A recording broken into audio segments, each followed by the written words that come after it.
Good evening. I'm pleased to welcome both our live audience and our live streaming audience. My name's Keith Dunn, and it's my pleasure and honor to serve as the Provost and Dean of the College at Millsaps. Let me invite you to take this opportunity to make sure that your cell phones are silenced or muted. That would be helpful. I'll also take this opportunity to let you know that there will be a reception and a book signing directly after the panel discussion over in the we're in the academic complex, over in the Campbell Campus Center, the Leggett Living Room, right outside the bowl. So we invite you there, and Lemuria will have copies of Bob McElvaine's book for a book signing at that time as well. It's been my pleasure to be the Chief Academic Officer at Millsaps for now 12 years, and I had never really been to Mississippi before taking the position at Millsaps. And when I announced that I was coming here from Kentucky, many of my friends who were familiar with Millsaps told me some distinctive characteristics of the school, and one of them was that the Millsaps Singers and Chamber Singers was an extraordinary performance group. And it's absolutely the case. I also heard that I should tie in Eudora Welty to as many things as I possibly could, since she's the patron saint of literature in Jackson and holds a special place on Millsaps campus. We have recently had a sculpture dedicated of Miss Welty close to the McRae Christian Center. The third thing that I heard was a question of, do you know that one of your geologists keeps a pet cougar in his basement, straight from the Millsaps website? And the fourth thing that I heard from two of my most respected colleagues at Center College, both in the religious study, was there is this extraordinary historian at Millsaps who's recently published a book called Grand Theft Jesus, The Hijacking of Religion in America. So, Bob, even before I got here, you were already in the lore of Millsaps College, along with the Singers, Eudora Welty, Stan Galicki's Cougar, and your amazing book of Grand Theft Jesus. I'll also characterize, if you'll allow me to paraphrase Luther Ott. A few years ago, Luther gave the baccalaureate address and reminded us that even though we may sometimes find ourselves being wrong, we can take great comfort in recognizing that we'll always be right of Bob McElvaine. Bob, it's impossible for us to appropriately celebrate 50 years of your dedicated service to Millsaps and our students, and I won't even try, but I do want to hit just a couple of highlights. During Bob's time here, he organized two major events at Millsaps. In 1979, Mississippi's Freedom Summer, a 15-year retrospective 4-day event with Tougaloo and Millsaps College. In 2002, a major international interdisciplinary conference at Millsaps, Bridging the Great Divide, Robert McElvaine's Eve's Seed, and the quest to bring together biology, anthropology, religion, and history. And that became the basis of a transformational course at Millsaps for many of our students.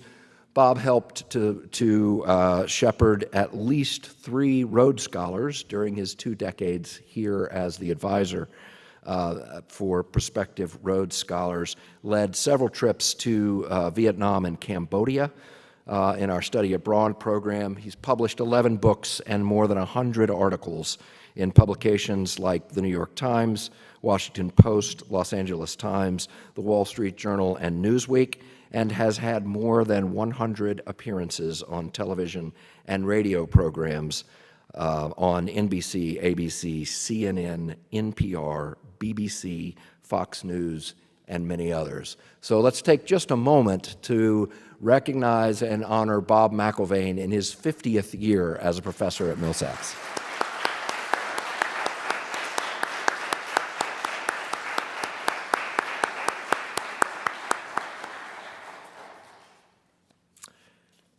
We have an extraordinary panel for you, and I'm pleased now to introduce the moderator of that panel, Judge James Graves. Judge Graves is an alum of Millsaps College and served on the Board of Trustees for several years.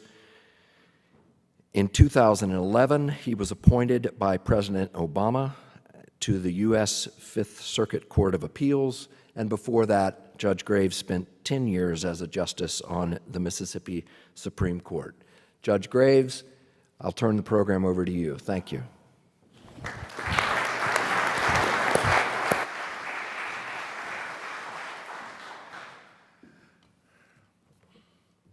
Good evening. I am very pleased to be here this evening. People have already thanked me for being here, and I'm glad they did that in advance, because I don't know how it's going to go with me as moderator. So I'm going to try to do what I did. We had a dinner this evening just immediately preceding this event, and the conversation around the dinner table was very, very lively. And mostly I kept my ears open and my mouth shut. So as moderator, I'm going to try to keep my ears open and my mouth shut. I want to briefly introduce the members of the panel. To my far right is Thomas Frank. He is a historian of culture and ideas and one of the foremost political analysts in the United States. He is founder of the Baffler magazine and the author of The Conquest of Cool, the New York Times bestseller, What's the Matter with Kansas, Listen, Liberal, and other books. He was formerly a columnist for the Wall Street Journal and Harper's Magazine. Let's give a round of applause to Thomas Frank.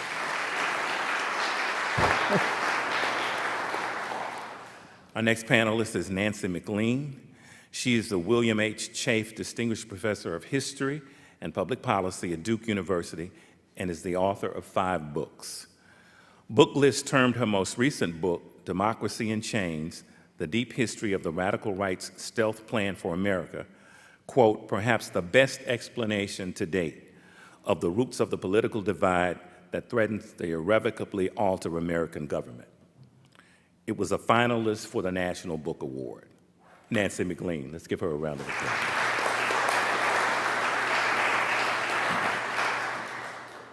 And the third panelist is, of course, Professor Robert S. McElvaine. He is the Elizabeth Chisholm Professor of Arts and Letters and Professor of History here at Millsaps College, where he is, as you've heard, completing his 50th year.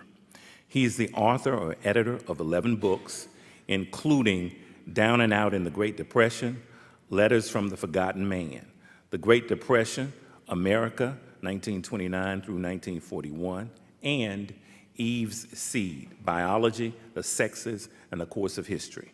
His latest book, The Times They Were A-Changin', 1964, the year the 60s arrived and the battle lines of today were drawn.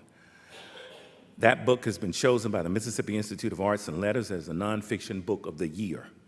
And that book will serve as the jumping off point for this evening's conversation. And so now we will hear from Professor McElvaine.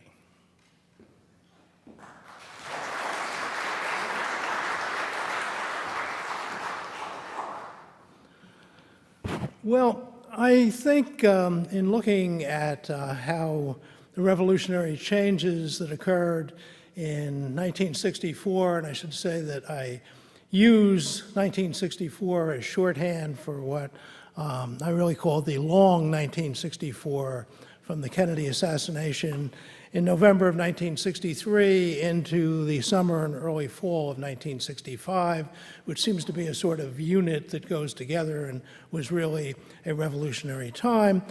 And as the subtitle of the book indicates, I should be moving on to that, I guess, a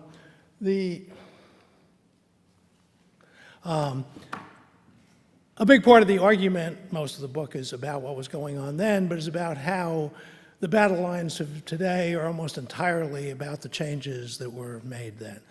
I think only way you can really understand both what was going on in the mid-1960s and what's going on today is to look at the broad scope of American history. What everybody is concerned about these days, no matter what side they are on, well, could be summarized as this: make America America again. But the thing is, what America means is not the same thing to different groups of people. And a lot of it comes down to those who see America as being what the ideals that were stated in the Declaration of Independence were, or something other than that. And so if you look at the full sweep of American history, well, we all know, or at least I hope everybody knows, that there was something called the Civil War back in the 1860s, more accurately described as the Enslavers' Rebellion, and that was the bloodiest conflict in American history.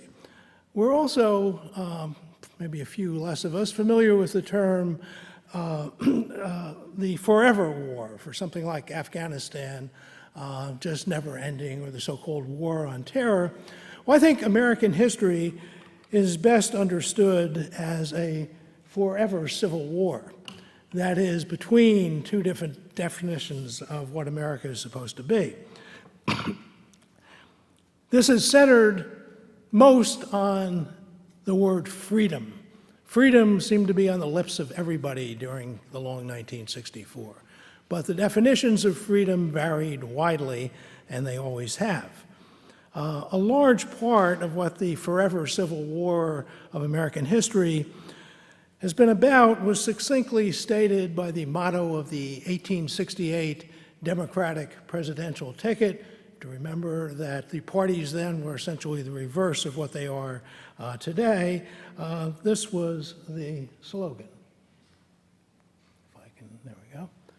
Our motto: this is a white man's country, let white men rule. And that question of whether it's a white man's country, with an emphasis on both white and man, or it's for everybody, has been what the struggle has been about. In other words, is the country only a white man's country? The white men should rule.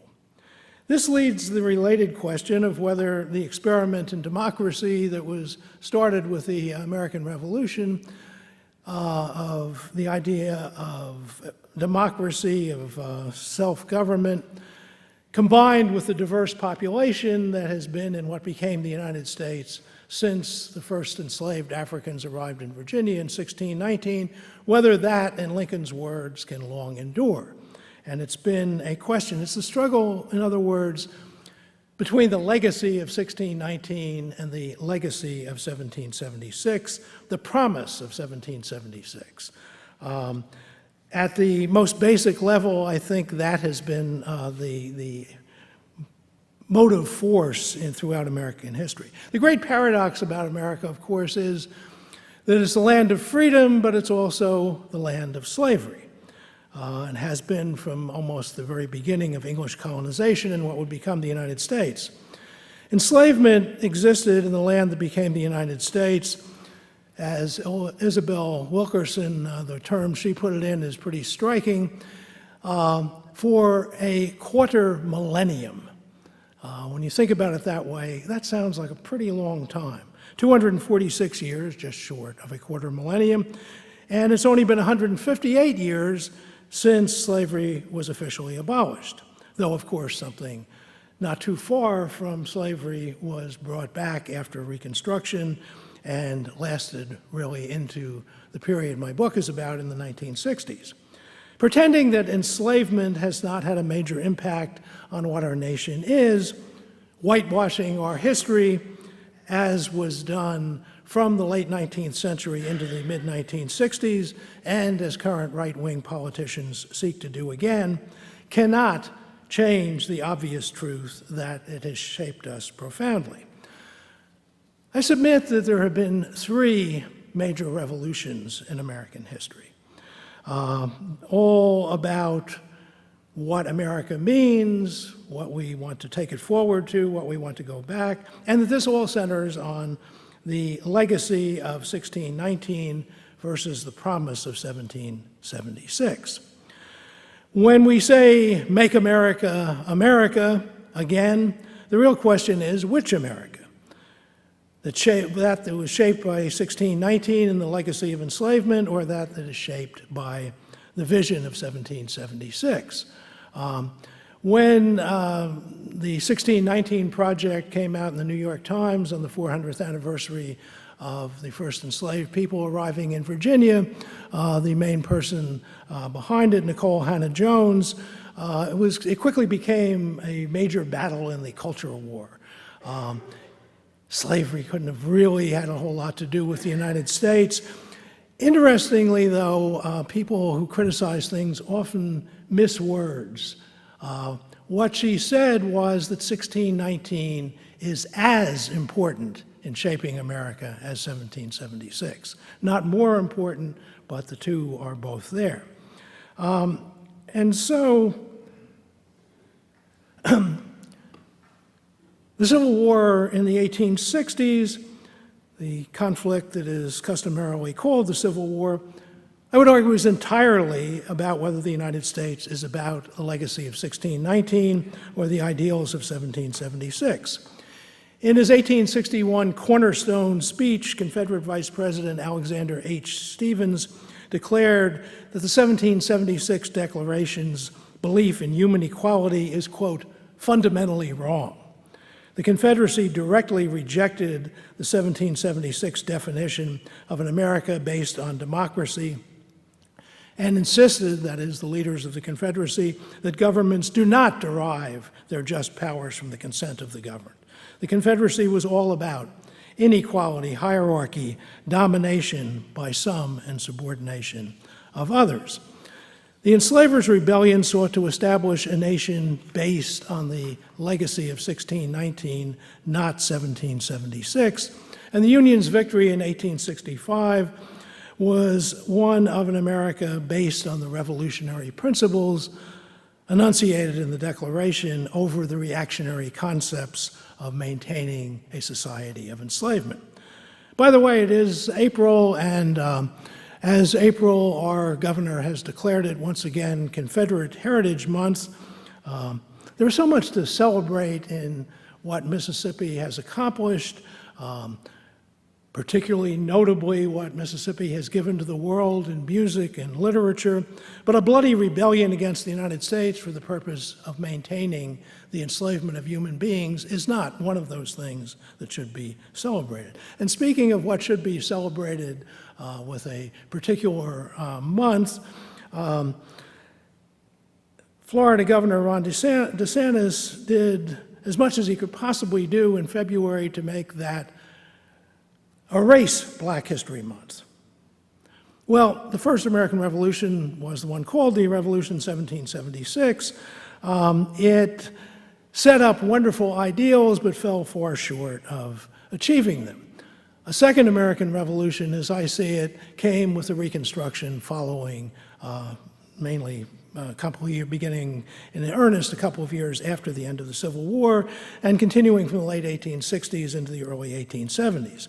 At that time, the United States moved closer to the wonderful ideals stated in 1776. Even then, however, more than half the people were not participating as formerly enslaved Black men got the vote for a while. Women did not have the vote. Indigenous Indians did not have the vote. But it was a move much closer to the ideals set forth in the Declaration. However, that didn't last very long, and after the so-called restoration of white rule in the South, the nation reverted in the main to the legacy of 1619 as a sort of tacit agreement was reached to bring the nation together, or rather to bring the white people of the nation together based on the idea that the South would accept that the Union is indissoluble, that they can't leave the Union, although Texas and some other states and Marjorie Taylor Greene, all these people are talking about secession again. But on the other side, white people outside of the South. Whoops, going a bit too far there. This is one of the slides in the silent movie Birth of a Nation from 1915. The nation was being brought back together by the rest of the nation's white people accepting the Southern view of slavery, of black people, of slavery as a place with happy, singing, dancing darkies who were treated so well by their masters, a view of the Civil War as having been a terrible mistake, the view that slavery was a good institution and it's so terrible that the lost cause was lost, reflected not only in Birth of a Nation, but also probably most memorably in Gone with the Wind in the 1930s. And that Reconstruction was portrayed as having been a disastrous time of rule by ignorant black people, the world turned upside down. That myth history prevailed across the nation from the late 19th century, basically to 1964. Growing up in New Jersey in the 50s and early 60s, textbooks there, nothing bad ever happened in the United States. And this was even further enhanced by the Cold War. The United States had never done anything wrong. They did admit that this thing called slavery existed, but they just kind of barely mentioned that. And then we fought a war and got rid of it. And then black people apparently just disappeared from the country.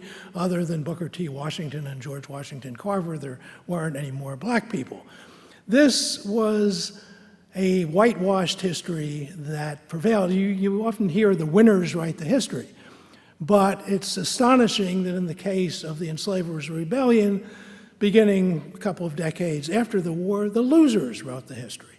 Their view was widely accepted and was taught in schools and textbooks.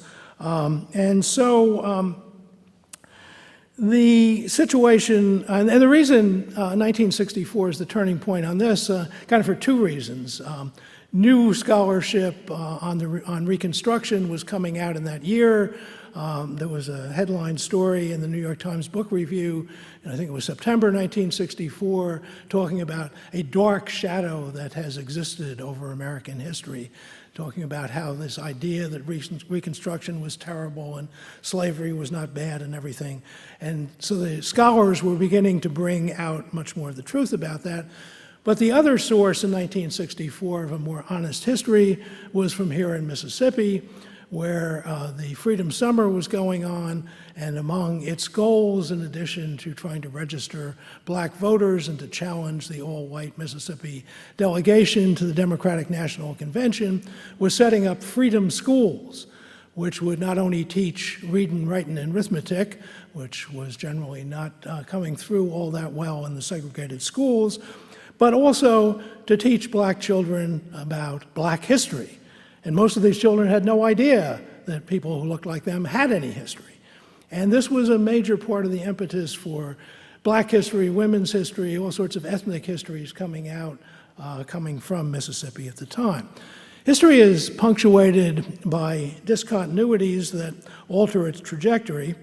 The key occurrence in such changes in course, such watershed moments, is less the leaders, although they are important, and Lyndon Johnson was very important in what happened, his vision and his ability to get things done in Congress, definitely important in what happened in the long 1964, but more essential was that Johnson found himself in a sort of environmental niche for which progressive approaches were adaptive.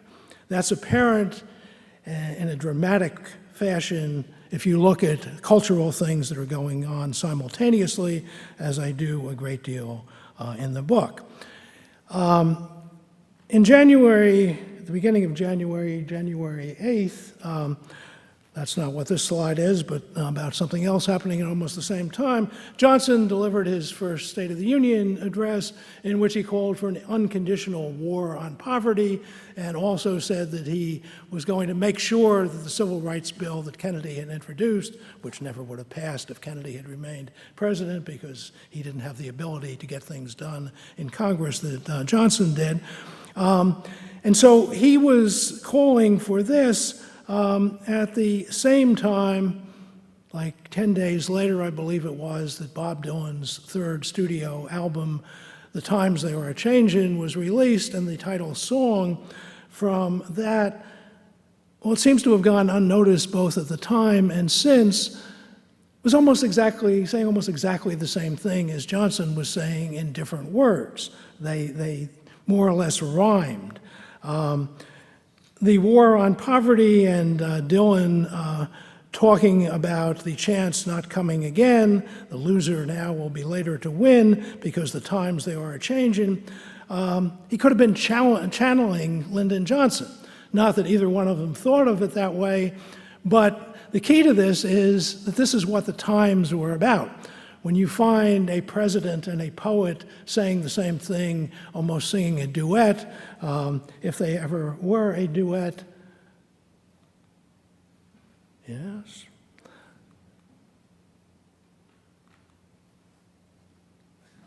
The name of the duet would be Zeitgeist, because what they were saying was in the air. In fact, Dylan, when he wrote the song, and that was in the fall of '63, he left a copy of it on a table or something in his apartment. One of his friends came along and picked it up and read, "Senators and congressmen, please lend a hand." And he said, "What's this shit?" And Dylan said, "Well, it seems to be what people want to hear." And that's the point. It was what people wanted to hear, and what Johnson was doing was also what people wanted to hear. These ideas of doing something for the losers. It was, well, shall we say, blowing in the wind at the time. So ever since the second half of the 1960s, and especially since about 1980, a movement has been building against the revolution of the long 1964. 1964 saw the nation move far closer to the ideals of 1776 than it had ever been before. The Civil Rights Act of 1964, the Voting Rights Act of 1965, a number of other things, but the country for the first time became something close to a full democracy, women having been admitted to the vote in 1920. And so now, although there were certainly still some obstacles to overcome in voting in some places, basically the electorate now included all adult American citizens, although the legacy of 1619 and enslavement continued then and continues now in the form of some of the things that were put into the Constitution in order to, at the insistence of the enslavers, in order to protect them from having their right to own people taken over, such as the Electoral College, the Senate having equal representation for all states. For that matter, even the Second Amendment is a legacy of slavery. 1964, to put it simply, well, what's been going on since Ronald Reagan came in, or since 1964, can be summed up very easily by saying Lyndon Johnson declared war on poverty in 1964, Ronald Reagan surrendered in that war in 1981, and Joe Biden redeclared it in 2021. 1964 was a time of righting wrongs. Today, one of the two major political parties is fully dedicated to wronging rights, to reversing the progress that was made in the long 1964. The once grand old party has defined itself as both anti and anti-1964, that is, against what happened then and trying to go back to before then. Here's a headline I just noticed the other day that's in the new May issue of the Texas Monthly that nicely captures where this anti-1964 side seeks to take us.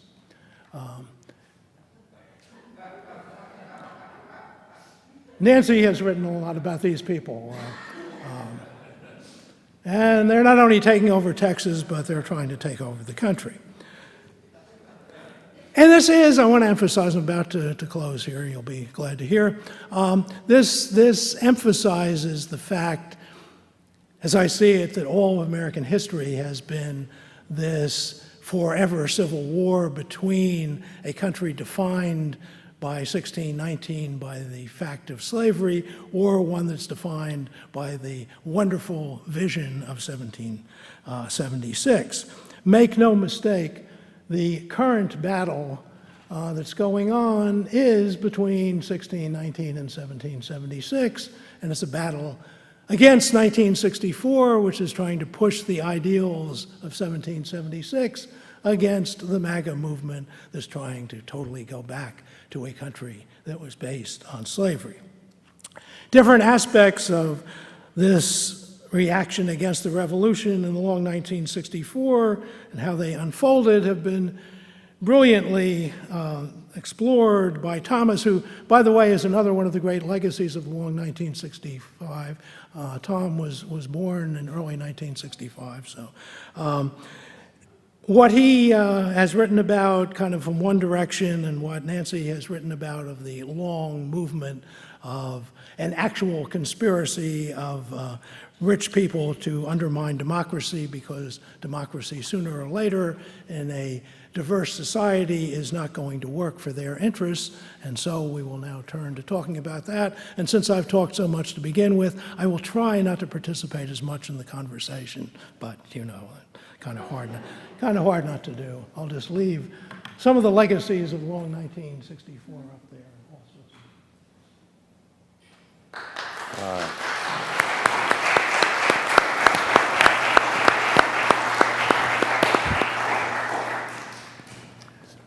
Well, I want to start with a question for Nancy. And I know you were on Bill Maher's show.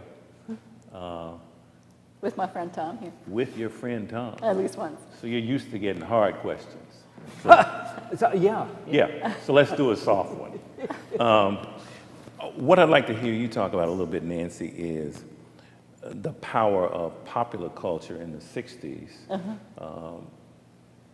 versus what we have now with kind of fractured news media and those kinds of programs. Thank you for that. Well, first I just want to say congratulations, Bob. This is just so impressive. To 50 years of scholarship, all of the books that you've written, the articles you've produced, the public engagement, but also the award-winning teaching. It was really, it's really been wonderful learning more about your history and your work, and just seeing what a dedicated career you've had as a teacher and a scholar and a citizen. And I just have to admire your stamina. I know I won't make 40, much less 50. So very impressive, and I'm really happy to be here. This sounds like an amazing school. I've heard really lovely things all day about what a community is and how everybody knows everyone, and it sounds like a really good place to be at this moment in time. But about this question about, sort of the changes in culture between it then and now, it's really quite shocking. One of the mentions in Bob's book about when the Beatles came on the Ed Sullivan Show. First of all, let's date ourselves. How many people here grew up or remember the Ed Sullivan Show? Okay, most of the young people, no, you can't even imagine living in a world where 3/4 of the country were watching the same show, right? Seeing the coming to America of this new band. And so, that was just one example, but there's so much rich popular culture in those years. Actually, my nephew is discovering it all. I love listening to his playlists.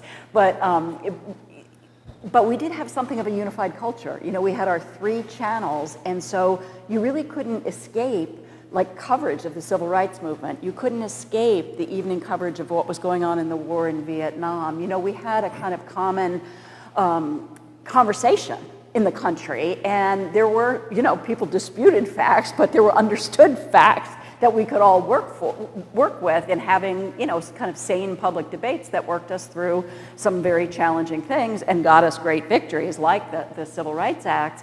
But now we're in a very different environment. And, I don't mean to sound nostalgic. There's wonderful things about this new environment, this new media environment. We were talking about all the riches that are available for researchers and scholars, people who have varied talents can build a career on the internet or through TikTok, or kind of break through a lot of the old gateways.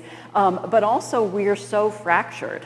And communication scholars have studied this. Actually, in the 2016 election, some of them set out to, these particular researchers at Harvard, set out to examine the idea of Russian intervention into the 2016 election, and actually they found out that the disinformation by US media was much more of a problem, and the lackadaisicalness of the mainstream media in the face of that was a bigger problem. So yeah, we're in a really difficult place where, you know, we have two conversations and they're not meeting in many places, and when they do, there's a lot of yelling and screaming. And so, you know, I'm sure this is something we'll come back to through the evening in different ways, but I think it is important to remember, on the one hand, how incredibly vibrant that popular culture was in the 1960s, and not just the music, but the films, the art. You know, there was just so much that was exciting and electric, and there's a lot now that is really good, but also we are just so divided up in the ways that we consume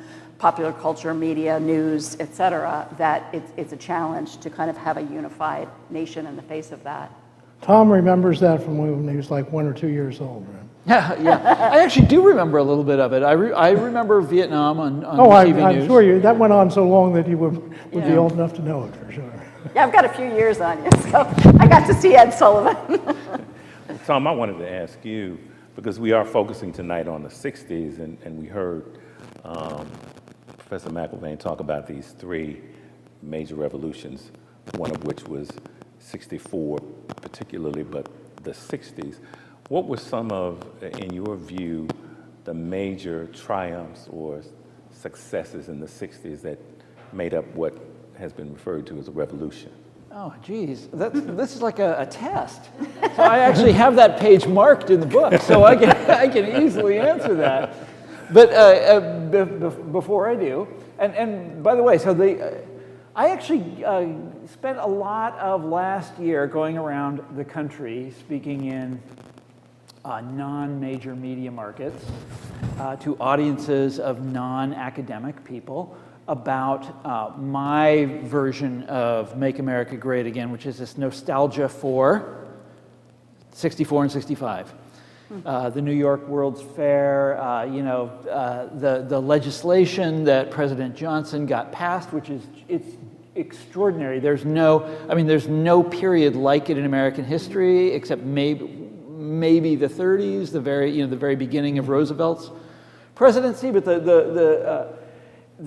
it's also what is shocking to audiences now is the vision that President Johnson had of what kind of country we were going to become, because it's so far from anything that's even being discussed now.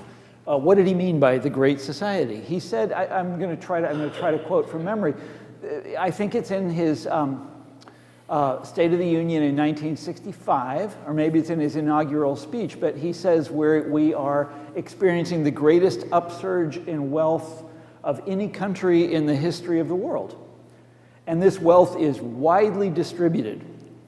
Now we know, of course, it wasn't perfect.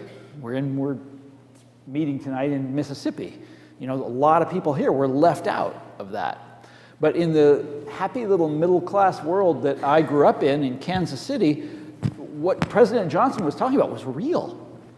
We were an average person in America. I mean, the whole idea of the great divide between rich and poor, that was thought to be a thing of the past in 1965. The richest man in the world in 1965 was an oil baron called J. Paul Getty. Y'all remember this guy? And he, you know what his net worth was?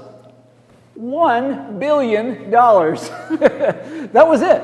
He was the richest man in the world. And he used to, he wrote a magazine article for Life or Look or something like Saturday Evening Post, I don't know, one of these, complaining about how it was no fun to be the richest man in the world because average people could have what he had. You know, he had a slightly fancier car, but it wasn't that much better than a Buick. You know, and on and on and on like this. That's the country that we were. And that was Johnson's ideal, was to bring everybody in.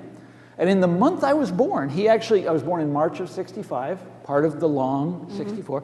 I think that's why you invited me here, is because I'm the, you know, but he flew. No, I invited you because you had a nice quote about the book. He flew to Kansas City to meet Harry Truman. Harry Truman lived in a suburb of Kansas City, and he flew there to sign the Medicare Act. And as someone with until recently, two elderly parents, I thank God for Lyndon Johnson every day when I wake up, and Franklin Roosevelt too. Thanks for Social Security. And that's the society that that was the vision, to extend the great middle class society to everyone, to bring everybody in. And beginning, and I hope we talk about this in some detail, at some point we changed our minds as a country, or we had our minds changed. And we turned our backs on that. And we have been galloping in the other direction for, since the early 80s. Since, actually more like the very late 70s. It doesn't really, the timing doesn't really matter, but we're still living in the long 1981, capital gains tax cuts and deregulation and crushing organized labor and doing all these things that we've now, the division of wealth in this country is like what we think it was like in the Victorian era. We don't know for sure because there's no way to measure that. We didn't have proper, econometrics back in those days. But by all accounts, that's where we are. The list of things that Johnson did, it's in the book. You don't need me to tell you. I'm going to give you a visual aid. I'm going to give you a visual aid. I went to the Lyndon Johnson Presidential Library a few weeks ago in Austin, Texas, and y'all should visit it if you get a chance. And at one point, let's see if I can find it. He liked to sign legislation with multiple pens, and then he would hand them out to people standing around him. And they have this hallway there where the pens, the signing pens, are all in a case. And I'm not going to be able to show you the picture, but I'll show these guys the picture if I can find it. I'll bet there's a lot of pens. It goes down the whole hallway. It's the most extraordinary thing. I have a question I want to pose to all three of you while you're looking for that. Yeah, well, forget it. I'll find. Yeah, go ahead. No, go ahead. You're talking a lot about Lyndon Johnson. What I'd like the three of you to think about is, if you had to choose the three most important figures of that era? in America of that era, who would those three people be? I want you to think about three, and then I want you to tell me the why, at least with regard to one of them. I'm suspecting there's going to be some overlap, but I'll start with. I'd go with Johnson, Martin Luther King, and because this was his golden moment, 64, 65. And who would the third one be? I'll think of that in a second. All right. Professor McElvaine, who would your three be? Here's the pens. I'm going to put Johnson in that, which... Here's the pens. Oh, wow. That's a lot of pens. This is the signing pens. It goes down all the way down the whole hallway. Y'all can't see I'm going to say Johnson, and despite what I said before, I'll speak for a minute or two, at which point I'll say, well, I don't need to think of the other two. But the idea that I would put Johnson in that category, understand that I hated Lyndon Johnson with a passion because of Vietnam. Understand also, Lyndon Johnson is such a complicated figure. He lied constantly. Reporters who covered him said you can tell a lot about Johnson by his mannerisms. They said if he slicks down the hair on the back of his head, he's telling the truth. If he pulls his earlobe, he's telling the truth. If he puts his finger on the side of his nose, he's telling the truth. But if he moves his lips, he's lying. And that was true. He would lie when there was no reason to lie. I mean, it's just incredible. And he could be so mean and everything, and then for reasons I try to get into in the book, he kind of gets sucked into the Vietnam War. He didn't want anything to do with the Vietnam War. He, as he said to Doris Kearns after he finished his term as president, he said, I hated that bitch of a war. The lady I loved was the Great Society. But he was afraid politically, he was afraid that he was very insecure about his masculinity, that he would be called a traitorous, the word that Trump used for what he likes to grab and all that. And so he just got deeper and deeper into it. One of the things I say in the book is there's a simple formula. When you realize all the great stuff that Johnson did, that LBJ minus Vietnam equals Mount Rushmore plus LBJ. And I should have had the, I have a picture of him up on Mount Rushmore. I struggled with that equation. I looked at it a couple times. No, I'm the same way. I was brought up to yeah. hate him. Vietnam was inexcusable. Well, okay. Of course it was. Okay, so we'll have some difference on this panel. Well, first, I would say, obviously, Dr. King, it was hugely important in this country, transnationally, still today and beyond, and especially Dr. King, as he evolved over the years. And much of King's legacy, particularly on the political right, has been reduced to a few words that he spoke at the March on Washington for Jobs and Freedom, to say that we should be judging people by the content of their character, not the color of their skin. But Dr. King was making a case for race-conscious measures to remedy the injuries inflicted on African Americans, certainly back at the time of the Birmingham movement. If you go back and read his Why We Can't Wait, it's a full case for affirmative action, for doing something to remedy and redress all the injuries that have been done to African Americans for so many years. So I think King, absolutely, but I think as time goes on, we're also embracing the full Dr. King, who lost his life at the 1968 Memphis sanitation strike, who protested the war in Vietnam in very strong and profoundly moral and deep terms. So obviously, Dr. King. We have a difference about Lyndon Johnson, I think. And I found you a bit uncharitable to him, I would say, in the sense, and I'm a bit later. You know, I didn't come of age in that moment. I was born in 1959. My coming of age was in the 1970s, and I was in graduate school in the 1980s. And the Lyndon, I described it as the love that dare not speak its name, my love for Lyndon Johnson. Because there's so much he did wrong, there's so much that's messed up, there's Vietnam, there's everything. But that guy understood how to make power work for people. And he was serious about it. And when he came in, I don't think Kennedy ever would have passed a serious strike. By the way, that's totally true. You're totally right. I'm with Lyndon Johnson on the hard. It's the craziest thing. I just read the other day in the New York Times or something, they had a poll of the public of how they ranked the last, I don't know, presidents going back to Roosevelt, and Johnson was dead last. Johnson's always and he always is. Appalling, given all that he did. But also, here's the list, by the way. I got the page. All right. You ready? No, I'm not done yet. Okay. So we could say more about Johnson, but he understood how to make power work, and he used that office. And he said about the Civil Rights Act, when people said it couldn't be done, he'd lose votes. He said, "What the hell's the presidency for?" Exactly. And he did, so many things like that. And I have sometimes been in misery watching presidents who have nothing like his skill, who have a lot of talent but don't understand how the Senate works, exactly. How to get things done, how to think about the courts, how to anticipate problems. That guy had a mind to make good things happen. But then again, sometimes it's good. Sometimes it's good. Wait, Trump. Can I finish a point? Yeah, of course. Okay, so my third person, Barry Goldwater. Barry Goldwater was the third most important person in 1964.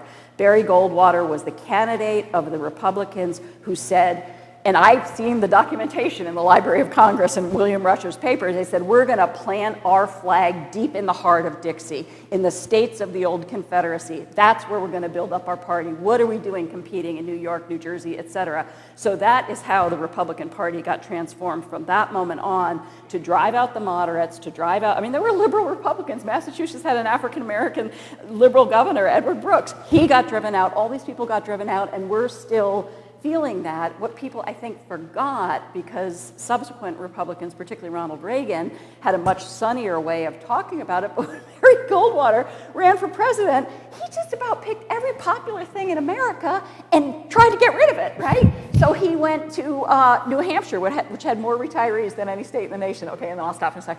But he spoke against Social Security, wanted to privatize it. He went to the Tennessee Valley, where people got rural electrification as a result of the New Deal, which changed people's lives. Said, why don't we privatize these things and sell it to private, et cetera, et cetera. But that campaign, even though he lost terribly, he had 23 million devoted voters, and those voters became the base of the movement conservatism that transformed the Republican Party. So obviously not my favorite person, but if you want to say three important people from that year, those are my three. Your turn. So here's the list of Johnson's achievements. So you start with the two Civil Rights Acts. Federal aid to local schools for the Elementary and Secondary Education Act, Project Head Start. These are all in '64, and then it goes into 64. 65. Yeah. Medicare and Medicaid in July. I guess that's 65. Yep. Voting Rights Act, Housing and Urban Development Act, National Foundations on the Arts and Humanities Act. Then they changed they got rid of all the immigration quotas. It just, I mean, it's incredible. Motor Vehicle Pollution Control Act. There's somewhere in here that you should have the Appalachian Authority, Teacher Corps to go into the Higher Education Act. This is where student loans came from. That one didn't work out so well. The man had this extraordinary ability. By the way, speaking about competence, I'm like you. It is so frustrating to watch Democrats come to D.C. and flail. And this is one of the things I actually like about majorities. I mean, Roosevelt had huge majorities. Right, but that's you couldn't get a better majority this side of heaven. But Biden had. Yeah, and I would argue that Biden. But it basically begs the question, because a guy like Johnson would have been able to get the majorities, and they can't. Our current bunch can't figure this out. Now, I like Joe Biden. I think Biden is in some ways very similar to Johnson. But sometimes I thank God for incompetence, and you know who I'm talking about here. Our late President Donald J. Trump. This guy had no idea how to do anything. He comes in, he did have a majority. He had Republican majorities in both houses. He couldn't pass anything. The only thing he got done was Paul Ryan's tax cut, because Paul Ryan wanted to get it done. Trump couldn't do anything. That guy couldn't, well, I don't want to get vulgar here, but like... And yet so many people say, incompetence is sometimes... I don't like, the way he talks and all of that, but I agree with I'm just so impressed by all he's accomplished. The only thing he accomplished was a massive tax cut for the super rich and corporations. That's exactly, yeah. That's I have a little bit of a different question, not very different, but I want to take the years 63, 64, 65, and I want to hear from each of you on what you think were the three events that had the most impact on American society. They have to have occurred 63, 64, 65. What are your three events? I was born. Number one. I was just going to name that one. Yeah. The Kennedy assassination is in there. So that, What now? The Kennedy assassination is in there. And that's another part of what helped Johnson be able to do all that. He was consciously saying, and he hated to do it, I'm going to take the dead man's program, or take my program and dress it up in the dead man's clothes and get people to support it. And he had this remarkable speech just 3 days after he became president, the day of Kennedy's funeral, when virtually all the governors across the country were in Washington for the funeral. And that night, he called them together, and he extemporaneously, he can't even come close to paraphrasing it, but basically he said, we have got to stop the hate in this country. We've got to we can't just talk about this stuff, we've got to do something. And I think Nancy, I guess it was mentioned that when his advisors said, well, you can't push for a civil rights bill, there's no way it'll ever get passed of the Southern filibuster, you will lose all your capital, you'll lose your presidency. He said, well, what's the presidency for if it's not for doing things like this? And so what the Kennedy assassination did lots of things, but for those who believe he's not still with us, I don't know. One of the QAnon favorite things is that Keith Richards is actually JFK Jr. I thought he was J. Edgar Hoover Jr. Anyway, but the Kennedy assassination kind of made hate and violence unfashionable for a little while, and that was another thing that. But again, the Johnson, Nancy was talking about how Johnson could get things done, and Tom was too. Johnson, well, he had the Johnson method where he was like 6'4", and he'd be over somebody. You see some pictures of people bent back, And I don't know if any of you remember the Seinfeld episode about the close talker, somebody who gets in your face and spitting all over you. Well, that was what Lyndon Johnson would do. And then he'd say, and you know, this is going to do so much good. And I know you want to do the right thing and go down in history for this. And by the way, I have your FBI file here, which indicates on the night of May 3rd, you were seen coming out of a hotel room with a lady of questionable repute, not your wife. And I know you want to do the right thing. Yes, he knew how to do power. So I'm going to skip to 1965 and say the escalation of the war in Vietnam, because it wasn't really 64, you know, and the Civil Rights Act and the student movement and, you know, other things that tore apart the country. It was Vietnam, and that was a terrible, fateful commitment. I don't blame it all on Johnson. I think he inherited it. That war, you know, began with Eisenhower's violating the Geneva Accords in 1954 to take over essentially the project of French colonialism and subsidize it. You know, we can go forward through the Kennedy administration and more, but Johnson's decision to escalate the U.S. troop presence was huge and ended up tearing up American society.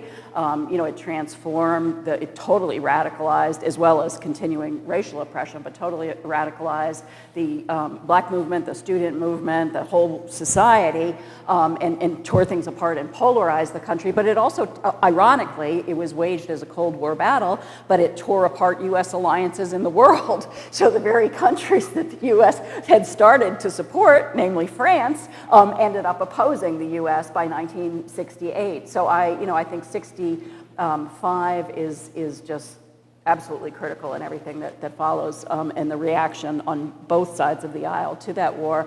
Not my favorite author, but really important book. Betty Friedan, I would say, also as 1963 as a part of the conversation that hasn't come into being yet, but really articulated what a lot of particularly white suburban women who had had educations were feeling, but did it in terms that electrified many women, you know, of all stations around the country, and built on all kinds of organizing that had been done in the labor movement, among black women, in the civil rights movement, women in government and other places. But that led to a pretty amazing transformation of American society and culture and law in significant ways. So I think that would Yeah, be a that point too in is 63. an example of the zeitgeist, because one, talking about popular culture and how it intersects with what's going on politically and so forth.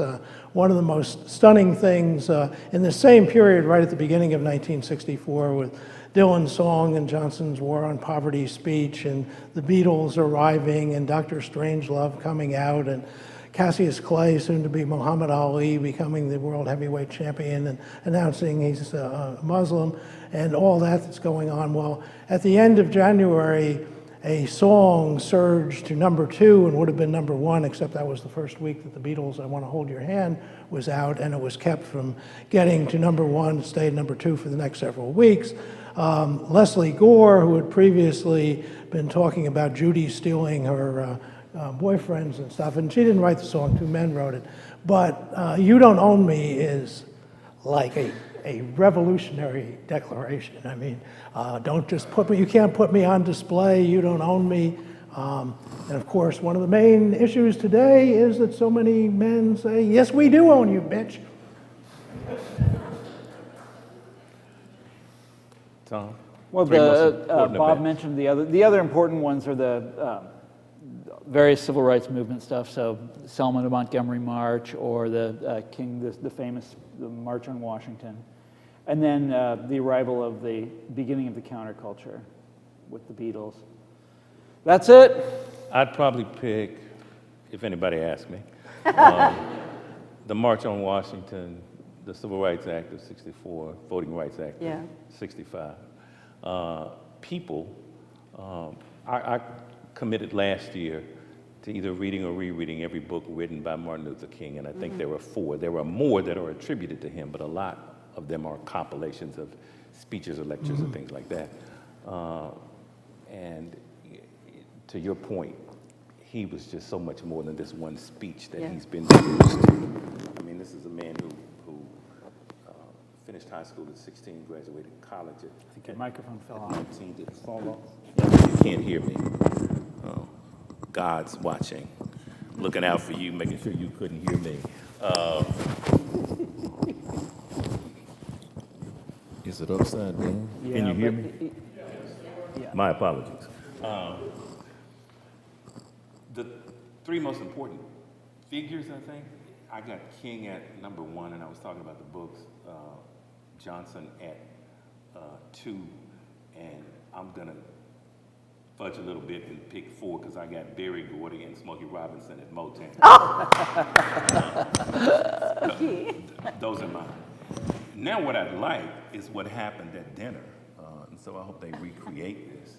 I want each one of them to have an opportunity to ask a question of another panelist, because they've read all this history in each other's books, and none of my books, because I have none. So if you'd ask. Oh, man. This is going to be tough. I have to go last. All right. Let's make Bob go first. Okay, Bob, you go first. You get Well, to ask either of the panelists. my immediate reaction was, good Lord, what can I ask? But I think given what we've been talking about of the anti and anti-1964 movement that really was already underway with Goldwater and before that, and has really taken off over the 40 years since 1980, I'd ask Nancy to talk a little bit about summarizing what you found out about this conspiracy to destroy democracy that has been going on. I know that's asking you to give your whole book. I'll give a small version. First of all, I never used the word conspiracy, although one of the people I was writing about did. But anyway, so in this recent book, Democracy in Chains, I ended up telling a story that I never started out to write. The two people who emerged most centrally in the book, the first Nobel Prize-winning economist from the U.S. South, a man named James McGill Buchanan, who started his career at the University of Virginia and went through many Virginia schools, is one, and the other one is Charles Koch, the multi-billion-dollar fossil fuel executive from Wichita, who actually was so rich when his brother David was alive that one journalist calculated that if you put the two of their fortunes together, they'd be the richest man in the world. But my research, which started on, I don't know if folks in this room are of a age or a vintage to know about the school shutdowns in Prince Edward County, Virginia, and I came across this in the American Friends Service archives, but from 1959 to 1964, the county of Prince Edward, Virginia completely shut down its public school system for 5 years, purloined public resources, set them off to a private segregation academy in order to punish black high school students and their parents because the kids had fought a 100% solid student strike for a decent high school in 1951. Their case was folded into the Brown case, one of the 5 cases, ends up leading to desegregation. So to punish these students, the white county fathers completely deprived all the kids in Prince Edward County from first grade to high school of education. And I was shocked that as a historian of the South and social movements, I had known nothing about this. I'd never learned. So I started digging in. To make a long story short, I think, Bob, everybody's getting nervous. Oh my God, she's not even to 1954 or 5 yet.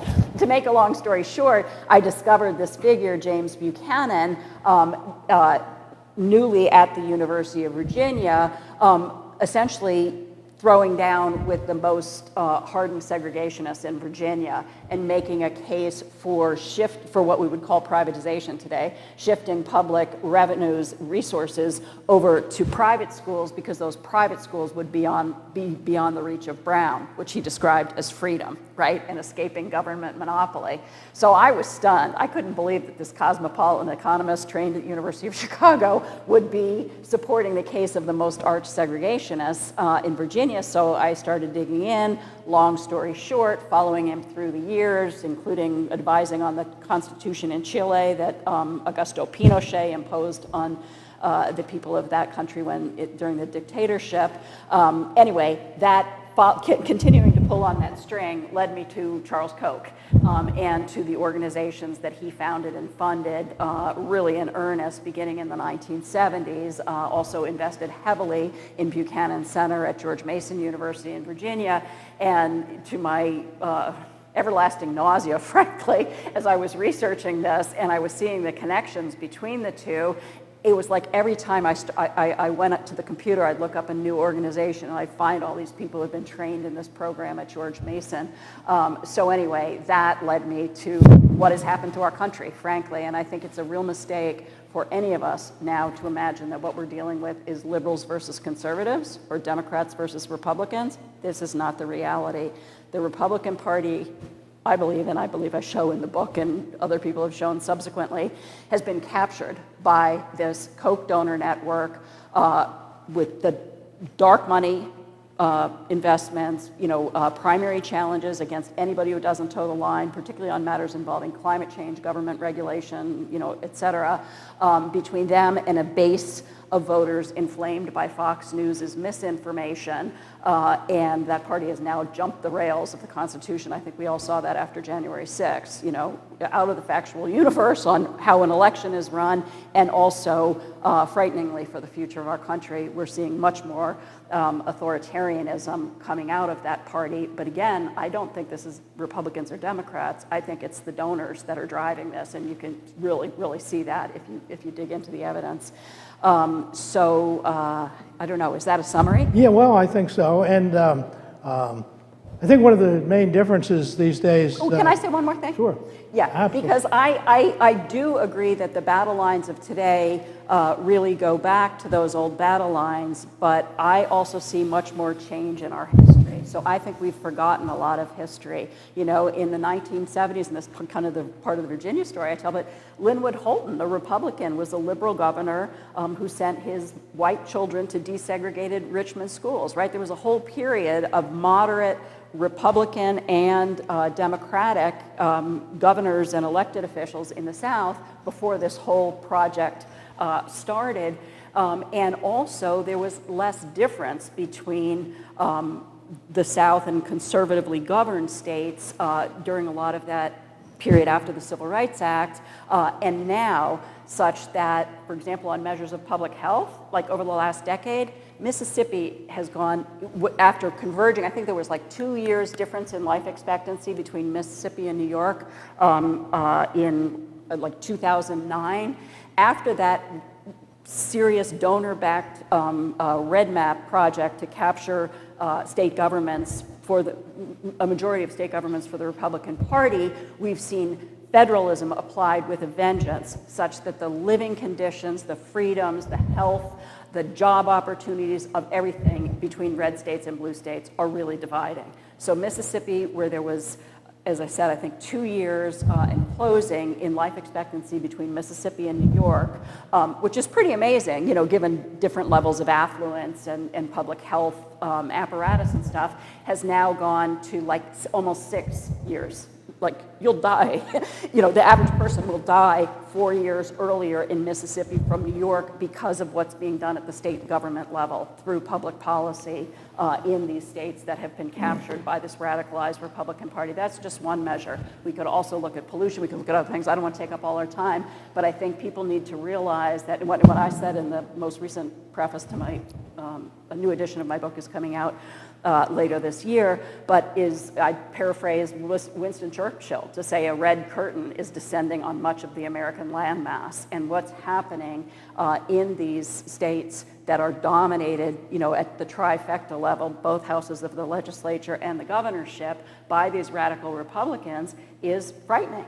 Right? The attacks on teachers, the attacks on schools, the attacks on public health, the undermining of environmental protections, air and water quality, and I don't think it's being talked about enough by our national media, but I don't think it's like a consistent line from 1964. I think there was a period when we started to come together more, and there was hope for everybody, and then that has really been undermined. But by using federalism, we're being consciously, self-consciously, strategically on the right, we're being driven farther and farther apart as a people, while people in states dominated by this radicalized party are having their freedoms and conditions really undermined in ways that I think demand much more attention. Yeah, well, let me use your mention of the mainstream media as a segue into, I think that beyond Fox News and the things even further to the right and all the rest of it, that the mainstream media just reflexively keeps calling these people conservatives. Yeah, People are well, not sure. remotely conservative, wanting to overthrow the Constitution, end democracy. All this stuff is not conservative in the slightest. They are radical reactionaries, they are fascists, they are barbarians. Calling them conservative, I mean, it leads many people to think, oh, well, they can't be that bad. They're conservative, we're conservative. They're not conservative. flying under And anybody false who's a flag. real conservative should be screaming, no, those people are not conservatives. Can I just throw in here, the most destructive revolutionary force in human civilization is the free market. And when you unleash market forces on a civilization, it's, it's, as you say, it is the opposite of conservatism. I mean, what they have done, so y'all know I'm from Kansas City. It's between Kansas and Missouri. If you go to any small town, in that part of America, it is in a state of ruination. All the shops on Main Street are boarded up. The banks are gone. The newspapers are all gone. This is their civilization is dying. They know it. They can't sell their houses. They've got no buyers. This is a civilization in a state of collapse. And there's, what was that book a few years ago? Deaths of Despair. And they're all killing themselves. Alcohol, drugs, guns, car crashes. The life expectancy in America is going in reverse. That is. But it divides sharply by state, and that's really important. But this is the most, stark evidence of a civilization in decline. This is Russia after the collapse of the Soviet Union. This is that kind of. I mean, it's that bad. And that's us now. But here's the. I'm sorry, I'm trying to keep it clean. Those people turn around and vote for, who's our guy from Missouri, our senator, Josh Hawley. They turn around and vote for Sam Brownback. That is the mystery, that I have spent my adult life trying to solve. I'm not doing it anymore, by the way. I've quit. I moved on to other things, but that's what I spent many years working on, that exact mystery. Because everything you said is correct, right? This is true. There is this cabal of very wealthy people who had this ideal, sort of like Atlas Shrugged, right? They all retreat into a mountain hideout and figure it all out. And the mountain, what's it called? Mount Pelerin Society or whatever the hell it is. Yeah. And they figured it all out. Deregulate, deunionize, desupervise the banks, financialization. By the way, and it's not just the Republicans. There's a lot of Democrats that have been involved in this as well. But the really screwy thing is our, the ability of the people that I grew up with. They know what's happened to them, but it just gets worse, and there's no alternative ever emerges, and you just feel like you're in a death trap, But then, I'm sorry, I should shut up. Well, when you said when the free market is unleashed, and that's a critical thing. A free market is the only thing that works, but whether it's a regulated free market or an unregulated free market. Winston Churchill, whose name has come up here a couple of times already, said around 1947, and he was quoting somebody else, he said, "It has been said that democracy is the worst of all possible political systems, except for every other political system that's ever been thought of." And I think the founders of the United States kind of understood that. They were very much afraid of democracy without checks and balances, so they based the system on democracy, although of course with the majority of the people left out at the time, but then creating checks and balances to keep it from just going hog wild. And so I think what we need in an economy is something, in other words, I'm going to say this and somebody will cut it out of the film and put it out, but like Churchill said, say the same thing about the economy, that capitalism is the worst of all possible economic systems. Don't stop the film right there, except for every other system anybody's ever thought of. You've got to have the incentives, but we need capitalism with checks and balances, and that's what... There's a great new book by Naomi Oreskes and Eric Conway called The Big Myth. It just came out in February. I highly recommend it, and she's all over the radio, really, really brilliant historian of science, but they did a first book about climate science denial, tobacco science denial, and what was behind that, and they see this as like the prequel that should have been written before that to help us understand why people do believe at least these things about the market. And what they point out is that, and so they show this long kind of business, intense investment from the progressive era forward when they were trying to stop child labor laws, right, and go on from there, but in basically convincing us and doing a pretty good sell job that any effort to moderate capitalism or to regulate it would lead us to the slippery slope to socialism and cost us all our freedom. And so what they do, which I haven't seen anyone do as clearly, is to say, and I think you're saying this, Bob, that markets are really important. Like, markets can do a lot that we haven't done before. Markets have created, helped create all kinds. We got a COVID vaccine that worked, right, with government investment and market efforts. So it's not about markets versus no markets, but as Tom and Bob are both saying, it's about how do we govern those markets to preserve human society and the things that we really value in our communities. And because we have been sold that bill of goods that we would lose freedom as people if we ever prevented things like climate change, among others, we have ended up with what you're talking about in Kansas and what we've seen in other places. And so I think that's something that we really need to understand much more clearly. That markets have value, but we also have, as a democratic society, have an obligation to figure out what we as a people think is good and find ways to make sure that that market doesn't destroy everything that we value and need. Go back to the long 64. I did the math on this a while ago. The number of antitrust enforcement actions that the Johnson administration undertook, it was something like several dozen in 1965. If you look at the last year of the Obama administration, it was one. And you just think of all the regulatory agencies that were launched during the Johnson years. And then, of course, taxes were very high. What was the top? There actually was a tax cut then. They brought the top marginal rate down from like 90 to 70. When America was great again, yes, white men ruled. The top marginal tax rate in the Eisenhower years was around 90%. Yes, yes. Did y'all hear that? That's unthinkable People also drove today. Trucks through that, but not as bad. Yes. Oh yeah. And they cut it down to like 70% or something like that, right? It was like that was the the big tax cut of that period. But the number of strikes in those years, in 1965, I looked this up too, and I'm sorry, I don't have the number at the tip. A lot. Hundreds, major strikes involving thousands of employees. There were hundreds of them. And I'm kind of a crazy upside-down left-winger. To me, that's a sign of health. That is that's an economy that is doing, where there's a lot of disputes and workers have enough power that they can do something like that. That's a sign of health. Nowadays, solidarity forever. Can we go back to? But nowadays, how many are there? There's, major strikes involving 1,000 employees. It's terrible. There is something no like fewer than 10, every year. One quick thing, going back to like popular culture.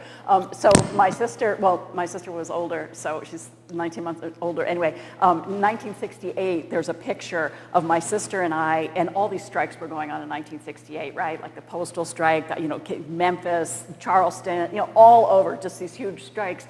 So we were kids. I mean, whatever ages that would make me, 68, like 9 or 8, depending on which point in the year it was. My sister a little older. Anyway, there's a picture of us with our winter coats on, and we had taped signs to our backs that said "On strike." That's awesome. We were protesting something my awesome. parents were trying to impose. But I think they were so charmed by us being on strike that they took this picture. Unfortunately, neither my sister or I look photogenic, so I can't put it out there anywhere. But I think it's like that kind of thing too. Like Barbara Johns that I talked about, and the students in Prince Edward County going on that 100% solid student strike in 1951 in the old tobacco country of Virginia. Where did they get the idea to do that? Well, the CIO, people were striking like the country was alive. People felt like they had a democracy. And I just want to say again, talking about what Biden has been able to accomplish with the slimmest possible Yeah. majority for those 2 years is just incredible and comparable to what FDR did and what trying to Johnson do did antitrust. when they had huge majorities in Congress. And the antitrust is what led me to bring it up Yeah. now, going back. So that's one place where I'm very happy with Biden, is that he's enforcing antitrust again. And there's all kinds of The Labor really Department's ingenious, actually very very ingenious enforcement of antitrust. I'm very pro that, very happy about that. Well, this conversation will continue. Wait a minute. I'm just getting started here. There is there's a reception across the street. I had all these at notes. the Campbell Center, and you're all invited. There will also be a book signing. Professor McElvaine will be there signing his I book. believe they may have a book or two from our other guests as well, but we'll only find out when we get there. Well, we all talked a lot too, so we'd love to hear from you at this Yeah, reception. we right? decided not to take an Come up and audience tell us question, why so we we're could wrong talk or what more. your 3 events But we'll No be happy to Q&A talk from with the you. audience. Is there anything else? We're done. We'll see you across the street. Round of applause for the man. Thank you. All right, you have to sign this one too. Oh, okay. That was wonderful moderation. It's like